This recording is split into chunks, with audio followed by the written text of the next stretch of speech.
how can we help the homeowner? And I guess for the buyer it's a little bit different, but I like to be able to help the person that already have the home, how we can help them to save money. The biggest, I think, home saving tip to give a current homeowner would be to properly maintain the maintenance of their house. Okay. When you kind of let things fall to the side and you don't really maintain the house well, those expenses tend to add up really quickly. Okay. I like to use the analogy of like owning a car, for example. While paying for an oil change can be considered expensive at the time of it, if I don't pay for an oil change and my engine crashes as a result, and now I have to either buy a new car or get engine replacement, that can be a lot more costly Yep. than paying the small amounts over a period of time. So for me, that's a really good analogy. So doing things like, you know, not maintaining your gutters, letting them get clogged up, right? Then you're gonna have standing water in your gutters in New York, especially in a day like today. It's gonna freeze, and then you have an ice damming effect.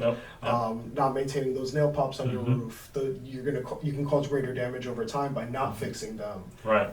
Not getting your HVAC serviced, and then as a result, your heat exchanger cracks, and so you have to replace. So rather than monitoring it, and maybe you do have to replace parts of these things over time, but you're handling it over a course of time rather than a large lump sum at one point. At one point in time, yeah. So that's one way to save money. Definitely. You know, do it regularly.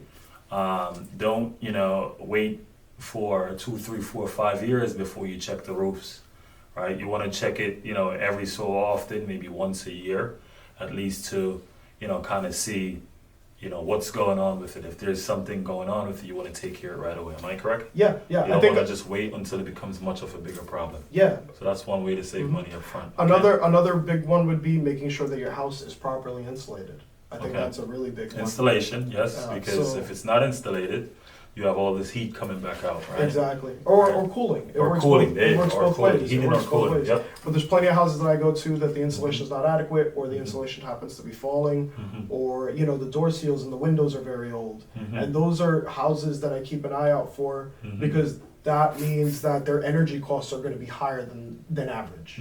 And so that's something good to kind of bear in mind, right? Like, yes, it may cost money to replace certain things, but think about that compounding monthly increase in cost that you're having to spend because the house isn't properly insulated. And the funny thing about this too, when you say installation, I've had, you know, situations where somebody would say to me, look, you haven't really been even using my heat, but my heat bill is so high. Or same thing with the cooling. My electrical bill is so high, but you know, I think it's a nice house, but it still comes back down to what? The installation. If it's not properly installated, you're gonna constantly find your bills inflating for whatever reason. Yeah.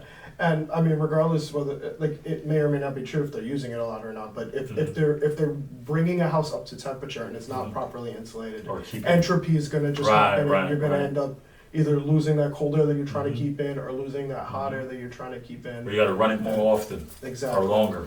Exactly. Yeah. And that goes for any mechanical, really. Like, if you think 100%. about it. So.